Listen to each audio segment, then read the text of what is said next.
শীত এসে কড়া নাড়ছে আমাদের শহরে।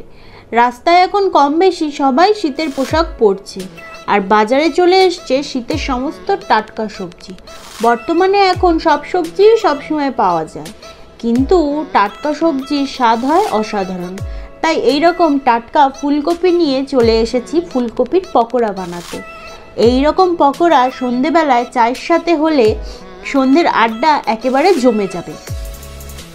ফুলকপির পকোড়া বানাতে আমাদের লাগবে ফুলকপি, যেটাকে আমরা টুকরো টুকরো করে কেটে নিয়ে কড়াইতে দিয়ে 1 কাপ পরিমাণ জল দিয়ে সামান্য নুন দিয়ে বয়েল করে উঠিয়ে রেখে দেবো।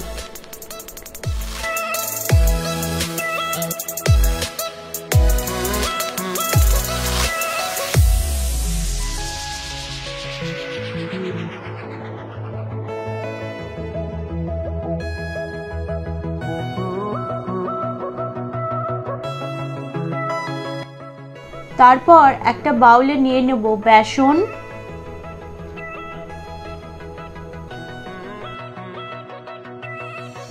তার মধ্যে দিয়ে দেব পেঁয়াজ বাটা, আদা রসুন ও শুকনো লঙ্কা বাটা, গোলমরিচ গুঁড়ো, হলুদ গুঁড়ো, লঙ্কা গুঁড়ো, এখানে আমি কাশ্মীরি লঙ্কা গুঁড়ো ব্যবহার করেছি। তারপর দিয়ে দিচ্ছি ভাজা মশলা। এই ভাজা মশলার মধ্যে আছে ধনে, সাদা জিরে ও শুকনো লঙ্কা। এই সমস্ত মশলা একত্রে মিশিয়ে অল্প অল্প করে জল দিয়ে আমরা বারে বারে মেখে নেব। একবারে আমরা জল দেবো না, তাহলে ব্যাটারটা পাতলা হয়ে যেতে পারে।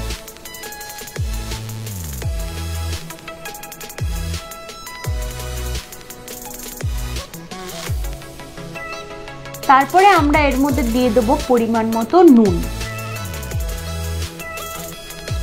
দিয়ে অল্প অল্প করে জল দিয়ে আমরা মিশিয়ে নেব। লাস্টে এর মধ্যে দিয়ে নিলাম আমরা ধনেপাতা কুচি। এবারে এটা আমরা ভালো করে মেখে নেব।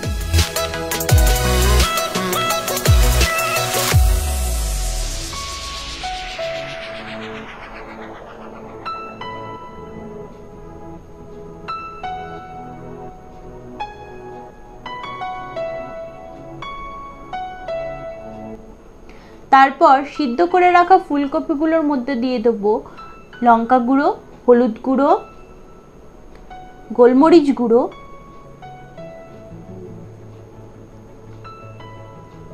পরিমাণ মতো নুন, টমেটো কেচাপ,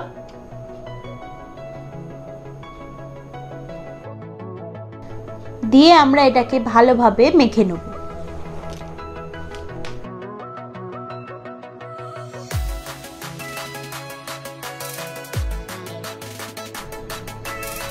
তারপর কড়াই বসিয়ে তার মধ্যে আমরা দিয়ে নেব সাদা তেল। তেলটা গরম হয়ে গেলে ফুলকপিগুলো ব্যাটারে মিশিয়ে আমরা ভালোভাবে ভেজে নেব। এখানে আমরা 3 মিনিট করে লো টু মিডিয়াম ফ্লেমে আমরা ভেজেছি।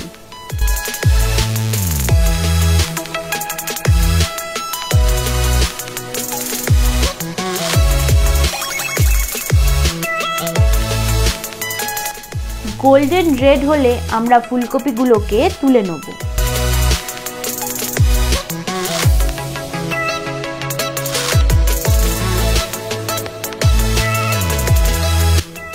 আমাদের ফুলকপি ভাজা হয়ে গেছে।